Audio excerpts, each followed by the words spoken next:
সেনাপ্রধানের দিক থেকে মূল ভেটোটা ছিল যে ডক্টর মোহাম্মদ ইউনূস কেন, why not any other person. Doctor Mohammad ইউনূসের নামে মামলা আছে, তিনি একজন কনভিক্টেড পারসন। একজন কনভিক্টেড পারসন আসলে কিভাবে একটা দেশের প্রধান উপদেষ্টা হতে পারে? আওয়ামী লীগ একটা লোককে একেবারেই দেখতে পাচ্ছে না, এবং বাংলাদেশে তো আলটিমেটলি 30-40% পিপল আওয়ামী লীগকে সাপোর্ট করে। এই 30-40% পিপলের মতামতের বিরুদ্ধে গিয়ে একটা লোককে প্রধান উপদেষ্টা করা উচিত? সেনাপ্রধান লাস্ট আমাদেরকে বলেছিল যে আমি বুকে পাথর চাপা দিয়ে এই সিদ্ধান্তটা মেনে নিচ্ছি। আমাদের এই দীর্ঘমেয়াদী পরিকল্পনাটা করতে হতো যে যখন থেকে আমরা ফার্ম ছিলাম যে শেখ হাসিনাকে চলে যেতে হবে, তারপরে কি হবে? আমরা তো আর শেখ হাসিনা চলে যাওয়ার পরে দেশটাকে ছেড়ে দিতে পারি না। তো এই জায়গা থেকে আমরা দেখা যায় যে এই চিন্তাটা আস্তে আস্তে আসতে থাকে, কিন্তু ওই সময়টাতে আসলে এটা বিশ্বাস করাও কঠিন ছিল যে 5 তারিখের মধ্যেই হয়তো হয়ে যাবে। আমাদের তো এমনকি সশস্ত্র অভ্যুত্থানের প্রস্তুতিও ছিল। 5 তারিখ যদি আমরা সফল না হতাম, হয়তো আমরা অস্ত্র তুলে নেওয়ার ঘোষণা দিতাম, এবং নাহিদ ভাই ভিডিওবার তো রেডি রেখেছিল, আমিও কি ঘোষণা দিব সেটাও রেডি ছিল। তবে এর আগে আমরা এটা অনুভব করি যে পরবর্তীতে আমরা আসলে দেশটার আসলে কি হবে শেখ হাসিনা চলে যাওয়ার পরে। সেই জায়গা থেকে মানে এটা কোনো কালেকটিভ ডিসিশন এরকম ছিল না, এমন না যে আমরা মিটিং করে ডিসিশন নিয়েছি যে ডক্টর ইউনূসকে প্রধান উপদেষ্টা বানানো হবে বা এরকম কিছু। তখন আমার মূলত যোগাযোগ হয় ইয়ের সাথে, যে যোগাযোগ হচ্ছিল আমেরিকান এম্বাসির কয়েকজনের সাথে। এর পাশাপাশি হচ্ছে সাবেক ছাত্রদলের এক বড় ভাই আছেন শামীম ভাই, উনি মিরপুরে অর্গানাইজার হিসেবে খুব ভালো ভূমিকা পালন করছিলেন। তো ওনার সাথে আমার যোগাযোগ হচ্ছিল। উনি মূলত ওনার যোগাযোগটা ছিল মূলত মুশফিকুল ফজল আনসারি ওনাদের সাথে আর কি। তো ওনার মাধ্যমে আমার ডক্টর আলী রিয়াজ, তারপর হচ্ছে বদির আলম মজুমদার স্যারদের সাথে যোগাযোগ হয়। ওনাদের সাথে আমি কথা বলি। 1 তারিখ যখন আমরা আমাদেরকে ডিবি থেকে ছেড়ে দেওয়া হয়, সেদিন প্রাথমিক কথা হয়, কিন্তু 2 তারিখ মূলত আসল কথাবার্তা শুরু হয়। ওনাদের সাথে কথা বলে এবং ওনাদেরকে তখন আমি জিজ্ঞেস করছিলাম যে ডক্টর মোহাম্মদ ইউনূস কি আসবেন কিনা যদি আমরা আহ্বান করি। তো সবার একটা কমন কথা ছিল উনি আসবেন না, কারণ ওনাকে এর আগেও তো অনেকবার চেষ্টা হয়েছে আহ্বান করার। ওই 24-এর নির্বাচনের আগেও একটা আলোচনা ছিল, এবং এর আগেও 19 সালের দিকে একটা আলোচনা ছিল। এর আগেও যখন তত্ত্বাবধায়ক সরকার ছিল তখনও ওনাকে আনার চেষ্টা করা হয়েছিল, বাট উনি সবসময় পলিটিক্যালি থেকে রিফিউজ করেছেন, দূরে থাকতে চেয়েছেন। তো আলী রিয়াজ স্যারও আমাকে বললেন, বদির আলম মজুমদার স্যারও বললেন যে উনি আসবেন না। আরও যাদের সাথে কথা হচ্ছিল উনি রাজি হবেন না, এই ধরনের একটা কথা ছিল। বাট আমি সরাসরি ওনার সাথেই কথা বলতে চাই, এবং তখন হচ্ছে শামীম ভাই আমাকে ওনার বর্তমান যে এপিএস সাব্বির ভাইয়ের নাম্বার দেন। তো সাব্বির ভাইয়ের সাথে যোগাযোগ করার পর সাব্বির ভাই আমাকে বলেন যে আমি তো স্যারের সাথে নাই। তো স্যারের সাথে মঈন চৌধুরী নামের একজন তখন স্যারের প্রাইভেট সেক্রেটারি হিসেবে কাজ করছিলেন। তো সাব্বির ভাই আমাকে মঈন চৌধুরীর নাম্বার দেন। মঈন চৌধুরীর সাথে আমি যোগাযোগ করি 2 তারিখ কি 3 তারিখ হবে, এবং ওনার সাথে আমার কথা হয়। এবং উনি তখন বলছিলেন যে স্যারের একটা ছোটো সার্জারি আছে। স্যার তখন ফ্রান্সে ছিলেন। তো সার্জারি আছে, এবং পরবর্তীতে আমি ওনাকে মেসেজগুলো ক্লিয়ার করার চেষ্টা করি যে আমরা চাচ্ছি এমনটা। তো উনি স্যারের সাথে কথা বলেন। স্যার আমাদেরকে পরে একটা মেসেজ পাঠান যে তোমরা যেটা করতেছো আমি তোমাদের সাথে আছি আর কি। এটা হচ্ছে 2 তারিখের দিকে স্যার একটা মেসেজ আমাদেরকে পাঠান থ্রু মঈন চৌধুরী, কিন্তু তখনও কথা হয়নি।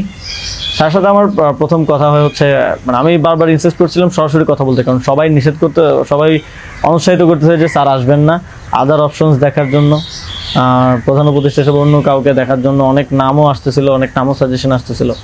কিন্তু আমার চিন্তাটা ছিল যে আমাদের যে অর্থনৈতিক ভঙ্গুর পরিস্থিতি, তারপরে একটা বিশেষ পরিস্থিতিতে আমরা সরকার গঠন করলে সেটার জাতীয় আন্তর্জাতিক যেই স্বীকৃতির ব্যাপার আছে, এগুলো আসলে ডক্টর মোহাম্মদ ইউনূস ছাড়া পসিবল হবে না। তো সেই জায়গা থেকে আমি বারবার যোগাযোগ করার চেষ্টা করি। পরে মঈন চৌধুরী স্যারের সাথে আমাকে কথা বলিয়ে দেন। সম্ভবত ওনার নাম্বার থেকেই প্রথম কথা বলা হয়, এবং স্যারকে আমি অ্যাপ্রোচ করার পরে স্যার আমাকে বললেন যে আমি হচ্ছে তোমরা অন্য কাউকে ভাবো। এটা সম্ভবত 3 তারিখ। স্যার বললেন যে, এবং স্যার কয়েকজনের নামও বললেন যে তোমরা ওনাদেরকে ভাবতে পারো। এর মধ্যে 2-1 জন আমাদের উপদেষ্টা পরিষদেও আছে এখন। স্যার বললেন যে আমার লাইফটা তো ডিফারেন্ট, আমি ওইখান থেকে আসবো কিনা। এবং উনি বলেন যে তাহলে, আমি যখন বললাম যে স্যার আপনাকে ছাড়া হবে না, আপনাকে আসতেই হবে, তখন উনি বললেন যে আমি ভেবে দেখি, তোমরাও ভাবো, যদি আদার কোনো বেটার অপশন পাওয়া যায় তাহলে তোমরা ভাবো, আর আমিও ভেবে তোমাদেরকে জানাবো। তো 3 তারিখ তো অনেক কিছু আনসার্টেন ছিল, এক দফা শুধু ঘোষণা হয়েছে, কবে পতন হবে, কবে আসবে, এটা আনসার্টেন ছিল। তো আমার মনে হয় এটাও ডিসিশন নেওয়ার ক্ষেত্রে একটা বাধা ছিল সে সময়। কিন্তু আমি যথেষ্ট, আমার মনে হচ্ছিল যে উনি ডিনাই করলেও he is to some extent positive, যেটা বাকিদের থেকে আসতেছে যে একেবারেই আসবে না এরকম। আসিফ স্যারও বলতেছিল যে আসবে না স্যার, রাজি হবে না। তো আবার আমার মনে হচ্ছিল যে এই লোকগুলো তো সবাই স্যারকে পার্সোনালি চেনে, তো ওনারা বলতেছে, কিন্তু আমরা ইনসিস্ট করি, আমি ইনসিস্ট করি, এবং আমি তখন আসলে বাকিদেরকে জানিয়ে রাখছিলাম যে আমার স্যারের সাথে যোগাযোগ হচ্ছে। তখন এটা কোনো কালেকটিভ ডিসিশন ছিল না যে ওনাকে আমরা প্রধান উপদেষ্টা করব। আমি নাহিদ ভাই, মাহফুজ ভাইদেরকে জানিয়ে রাখি যে আমার ওনার সাথে যোগাযোগ হচ্ছে, দেখি এটা কোথায় যায়। আর সবার কাছেই তো তখন সময়টা আনসার্টেন ছিল যে কখন পতন হবে, কখন সরকার হবে। এটা অনেক ফার সাইটেড আসলে বিষয় ছিল ওই সময়টাতে, কারণ আমাদের মনে হচ্ছিল না যে 5ই আগস্ট পতন হবে, আমাদের মনে হচ্ছিল যে আরও হয়তো দীর্ঘ সময় আমাদের লড়াই করতে হতে পারে। ইভেন সব ধরনের সম্ভাবনাই ছিল, এটা একটা গৃহযুদ্ধের দিকে যাওয়ার পরিস্থিতিও ছিল ওই সময়টাতে। তো পরবর্তীতে যখন এরপর স্যারের সাথে আমার কমিউনিকেশন, স্যারের টিমের সাথে কমিউনিকেশন চলছিল। 5 তারিখ মূলত স্যারের সাথে আবার কথা হয়। মহিন চৌধুরীর সাথে রেগুলারই কথা হচ্ছিল, প্রতিদিন 2-3 বার কলে কথা বলছিলাম। 5 তারিখ স্যার যখন সার্জারিতে ঢুকবেন, ঢোকার আগে হচ্ছে কথা হয়, যখন শেখ হাসিনা পালিয়ে গেল সন্ধ্যায়, আমরা চ্যানেল 24-এর অফিসে, তখন আমি স্যারের সাথে কথা বলতে চাই যে এখন তো পতন হয়ে গেছে, এখন একটা ডিসিশনে আসতে হবে। তো তখন মঈন ভাই স্যারের সাথে আমাদেরকে কলে যুক্ত করেন। তো চ্যানেল 24 অফিসেই নাহিদ ভাই আর আমি আমার ফোন থেকে লাউডস্পিকারে স্যারের সাথে কথা বলি। তো স্যারকে আমরা বলি যে স্যার এখন একটা ডিসিশন আসতে হবে, আর স্যারও সার্জারিতে চলে যাচ্ছিলেন, তারপরে ডিসিশন দেওয়াটা। তো স্যার এক ধরনের তখন মনসম্মতি দিলেন যে আমি আসব। আর এর মাঝে তো 2 দিন স্যারও আলোচনা করেছেন বিভিন্ন পর্যায়ে, আমি আসবো, তবে বিস্তারিত কথা বলার আগে তোমরা কোথাও এটা অ্যানাউন্স করো না আর কি। তো এই আলোচনাটা হওয়ার পরে আমরা, অনেকগুলো বিষয় ছিল ডিসকাস করার মতো, আলোচনাটা হওয়ার পরে আমরা চ্যানেল 24-এর অফিসে প্রেস ব্রিফিংটা করি সেদিন রাতে, এবং সরকারের রূপরেখাটা কী হবে সেখানে ঘোষণা করি, একটা অন্তর্বর্তীকালীন জাতীয় সরকার ঘোষণার কথা বলি। এছাড়াও আরও রূপরেখাগুলো বলি যে রাজনৈতিক অংশগ্রহণ, তারপর সিভিল সোসাইটি, তারপরে অভ্যুত্থানের নেতৃত্বের অংশগ্রহণ, এই পলিসিগুলো আমরা সেখানে ঘোষণা করি। স্যারের নামটা ঘোষণা করা হয়নি। সেদিন রাতে স্যারের সাথে আবার চূড়ান্ত কথা হয়, রাতের আনুমানিক 12:30 থেকে 2টা-2:30 পর্যন্ত, প্রায় 2 ঘন্টা স্যারের সাথে নাহিদ ভাই আর আমার কলে কথা হয়, এবং সেখানে আমরা বিস্তারিত বিভিন্ন বিষয়গুলো আলোচনা করি, এবং স্যারের কিছু কনসার্ন ছিল সেগুলো আমরা ডিসকাস করি যে এটা আবার 1-11 মতো একটা সরকার হবে কিনা, মানে আমরা ক্ষমতায় বসবো কিন্তু পেছন থেকে আর্মি আমাদেরকে চালাবে কিনা, অথবা অন্য কেউ আমাদেরকে ডিক্টেট করবে কিনা।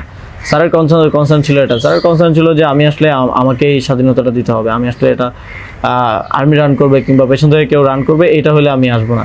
তো আমরা স্যারকে বলেছি যে আমাদের পজিশনে এটাই, যে গভর্নমেন্ট যদি আমরা ফর্ম করি, গভর্নমেন্ট স্বাধীনভাবে কাজ করতে হবে, এবং এখানে সেনাবাহিনী কিংবা অন্য কোনো অথরিটি যদি হস্তক্ষেপ করতে চায়, সেক্ষেত্রে আমরা মাঠ থেকে সেটাকে চ্যালেঞ্জ করবো আর কি। তো এই ধরনের একটা নিশ্চয়তা স্যারকে আমরা দিই আমাদের এন্ড থেকে।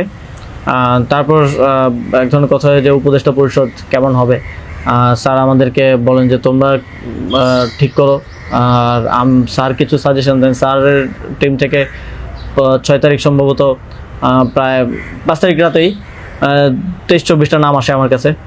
তো ওই নামগুলোর সাথে আমরা যে নামগুলো ঠিক করি প্রায় কমন ছিল অনেকগুলো। তারপর আমরা একটা লিয়াজু কমিটি করা হয়, যারা হচ্ছে সকল রাজনৈতিক দলের সাথে আলোচনার ভিত্তিতে একটা উপদেষ্টা পরিষদ গঠন করবে। তো ওই লিয়াজু কমিটির আহ্বায়ক ছিল মাহফুজ ভাই। তো ওনারা কমিউনিকেশন শুরু করে দেয় জামাতের সাথে, বিএনপির সাথে, আরও যারা রাজনৈতিক দল আছে, সিভিল সোসাইটি আছে, তাদের সাথে যোগাযোগের মাধ্যমে সবার থেকে নাম প্রস্তাব আসতে থাকে। কিছু নাম ছিল কমন, আমাদের এখানেও কমন, যেমন কিছু মানুষজন, যেমন সালাউদ্দিন আহমেদ স্যার, উনি তো অর্থনীতিতে বাংলাদেশে মানে এই মুহূর্তে যদি আমরা চিন্তা করি তাহলে ওয়ান অফ দ্য বেস্ট। তো ওনার নামটা সব দিক থেকে আসে। তো এরকম কিছু কমন নাম আসে, আবার কিছু নাম দেখা যায় আমরা ইনক্লুড করি বা কোনো এক পক্ষ থেকে আসে কিন্তু অন্য পক্ষ এটাকে আবার রিফিউজ করে। বিএনপির কিছু নামের ব্যাপারে আপত্তি ছিল, তাদেরকে পরে নেওয়া হয়নি। তো এভাবে একটা মোটামুটি সবার সাথে কনসালটেশনের ভিত্তিতে একটা উপদেষ্টা তালিকা করা হয়। এবং যেদিন স্যার ল্যান্ড করে বাংলাদেশে আসেন 8 তারিখ দুপুরে, আর্মি থেকেও কিছু নাম প্রস্তাব করা হয়। কিন্তু আমরা একটু প্রায় 5-6টা নাম আমরা একটু ঘেটে দেখলাম যে এই লোকগুলো ওইভাবে সর্বজন গ্রহণযোগ্য না। এবং আরেকটা সমস্যা হচ্ছে তাদের অনেকেরই হয় না যে সফট আওয়ামী লীগ অ্যান্ড আওয়ামী লীগের সিভিল সোসাইটি হিসেবে পরিচিত, অথবা তাদের ব্যাকগ্রাউন্ডটা একজন আর্মি অফিসিয়ালসের নাম ছিল সেখানে, এক্স আর্মি অফিসিয়ালস। তার ব্যাকগ্রাউন্ড আমরা দেখি যে তিনি ইন্ডিয়ায় তিনি 4 বছর ছিলেন এবং 4 বছরে তিনি কয়েকটা কোর্স করেছেন সেখানে। সো আবার ওনার ব্যাপারে জনমত হচ্ছে র কানেক্টিভিটি আছে। তো ওই নামগুলো আমরা কেটে দেই এবং সেখানে আর্মি কিছুটা নাকশ হয় যে এই নামগুলো কেটে দেওয়ার পরে। এবং ওই স্যারের সামনে রেখেই, কারণ স্যার ওই যখন ভিভিআইপি লাউঞ্জে স্যার ছিলেন ইয়াতে এয়ারপোর্টে, তো স্যারের সামনে রেখে আমি আর আসিফ স্যার নামগুলো কেটে দিই যে এই নামগুলো তো আমরা দেই নাই। সেখানে আর্মি চিফও ছিলেন।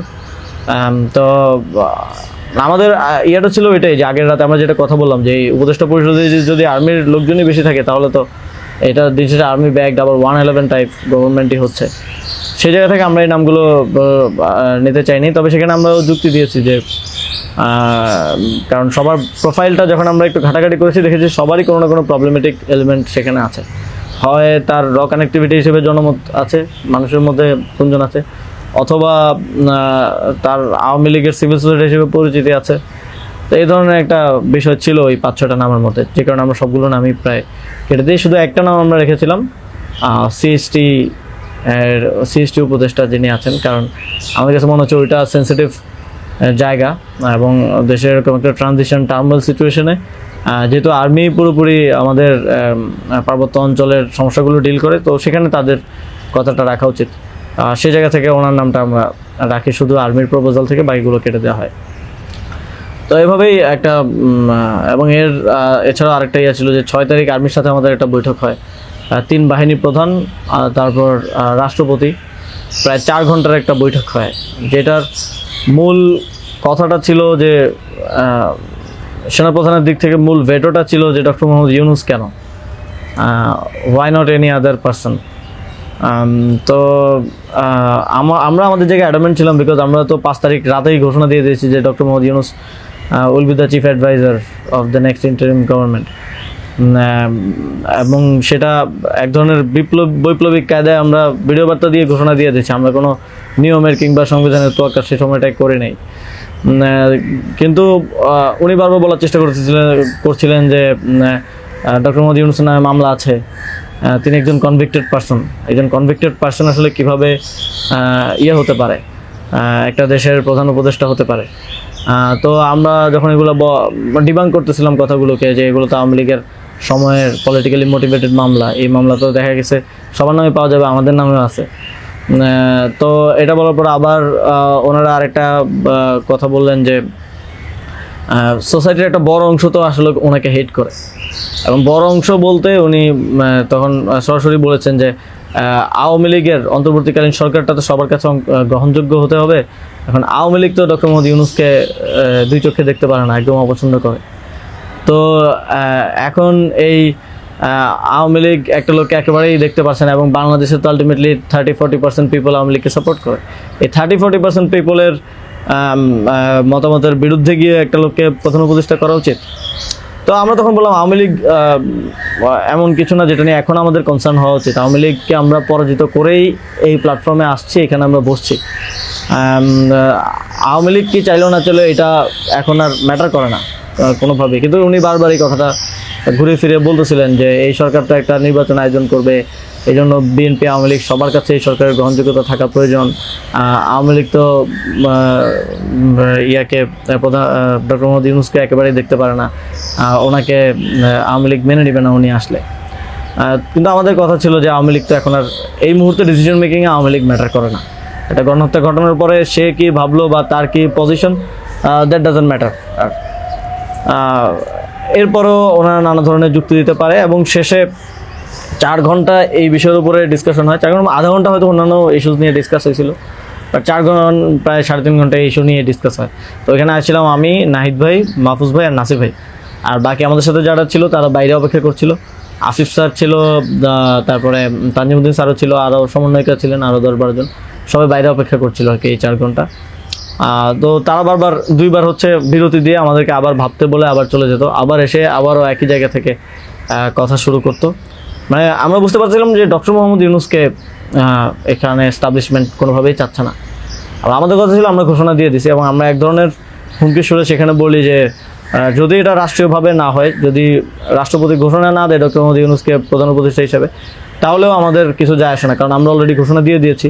আমরা আমাদের তৈরি করা উপদেষ্টা পরিষদ নিয়ে শহীদ মিনারে গিয়ে শপথ নিব। এই হুমকিটা দেওয়ার পরে তারা একটু মানে নড়েচড়ে বসে এবং তারা গিয়ে রাষ্ট্রপতির সাথে ডিসকাস করে আসে। এবং সেনাপ্রধান লাস্ট আমার মনে পড়ে আমাদেরকে বলেছিল যে আমি বুকে পাথর চাপা দিয়ে এই সিদ্ধান্তটা মেনে নিচ্ছি। এবং তো আমাদের জায়গাটা ছিল খুবই রিজেক্ট, যে ডক্টর মোহাম্মদ ইউনূসকে না আনতে পারলে এখানে একটা শক্ত সরকার গঠন করা পসিবল হবে না। এবং আর্মির যেই মোটিভেশন ছিল, এটা আবার 1-11-র মতো একটা সরকার গঠন করার তাদের মোটিভেশন ছিল। যখন তারা নামগুলো দেয়, 6টা-7টা উপদেষ্টার নাম দেয়, তখন এটা বোঝা যায় এবং ডিকটেট করার এক ধরনের।